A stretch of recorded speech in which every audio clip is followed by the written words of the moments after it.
By the end of May 1967, the die was cast. Israel would soon be at war on all borders. Prime Minister Levi Eshkol tried to reassure the nation, but he was ill and faltered during his address. Military General Chaim Herzog stepped in to fill the gap with radio commentary in Hebrew and English. A new page has been opened in the history of our people's battles and of the courage of Israel. And deep in the heart of each and every one of us at this moment, when we think of those engaged in the struggle, there is, irrespective of whether we normally pray or not, a prayer that the guardian of Israel shall neither slumber nor sleep. During the Six-Day War, Chaim Herzog didn't just calm the nation.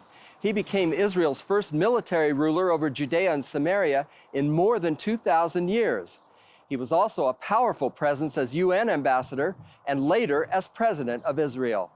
Chaim Herzog died in 1997, but his legacy lives on. His son Isaac was only 7 when the war broke out. Still, he remembers the prevailing fear.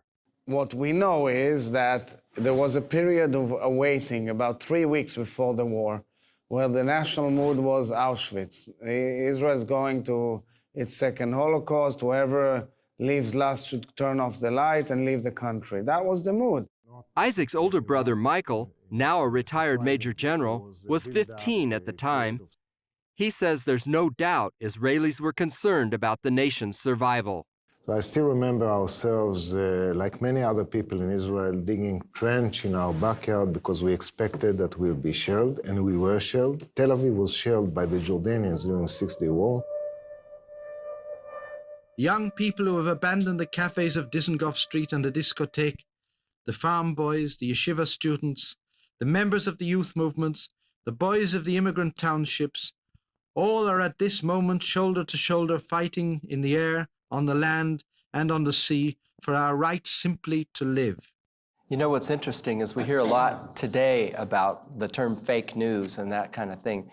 67 was a banner year for fake news, especially in Egypt and in Syria. And your father was kind of counteracting that to a people that didn't know really what was happening. They had to hear the truth. We would hear what was called Kol Kahir, Voice of Cairo, and they would speak in Hebrew, and they would say the worst things. We're going to throw you to the sea. I guess you heard it. They said terrible things, and there was anxiety, but he provided very professional analysis. He first of all, he knew the situation.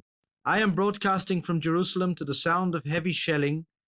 A strange form of quiet and anticipation has fallen along the front line, a quiet that may foretell great tidings. He would broadcast 3 times a day. He would also broadcast in English, so there were both BBC and others, but the 3 times a day you would walk in the streets of Tel Aviv and you would hear his voice throughout the city, people just listening, stopping and listening. Yeah. And it was awesome. I heard his voice in the trench. I heard my dad, my mom brought a little radio, and we would hear him in the trench, and he calmed us down. I was told by soldiers then in the front lines, and they would listen to him, and I was told by quite a few of them that this really boosted their morale before going into battle. Just 1 day into the war, Israel's Air Force virtually destroyed the capacity of Egypt, Syria, and Jordan to strike from the air. On the ground, Israel's army penetrated deep into the Sinai and pushed toward Jordan on the West Bank. By day 3, Chaim Herzog could tell the nation the unthinkable. After 2 millennia, Jerusalem was back in Jewish hands. The miracle of our generation continues, as does the brilliant campaign, the like of which there is no record of in the history of Israel, and perhaps in the history of the nations, and which has achieved today what millions of Jews throughout the generations have prayed for. We live in a very different era than 1967, but in my mind, what our father, the impact his broadcast had on the national morale is reminiscent of the impact that Churchill's broadcast had on British morale during World War II, and that was very significant.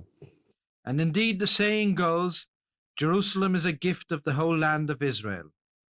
On the altar of the Temple Mount and Mount Moriah, the people of Israel offered up today priceless sacrifices which swell the toll of sacrifice by earlier generations. Our victory was not lightly achieved, and at this moment it is well that we remember those who offered up their lives for the glory of the Almighty and the nation. Today, both Herzogs are strong supporters of a two-state solution between Israel and the Palestinians, despite growing skepticism about the peace process among many Israelis. The hope is that 2017 can be a year of breakthrough. There is a golden opportunity in the region whereby you just need to stretch your hand, and under American support, especially I believe from the White House, there could be a sea change in the region, Israel being recognized by all its neighbors, and we need to sit down and get to the difficult moment of trying to make peace. This is what we owe to the casualties who fell in the war, who were so brave in very difficult battles, and to the fact that we want the Jewish nation to live in peace and strength in the region whilst celebrating that great victory. John Waage, CBN News, Jerusalem.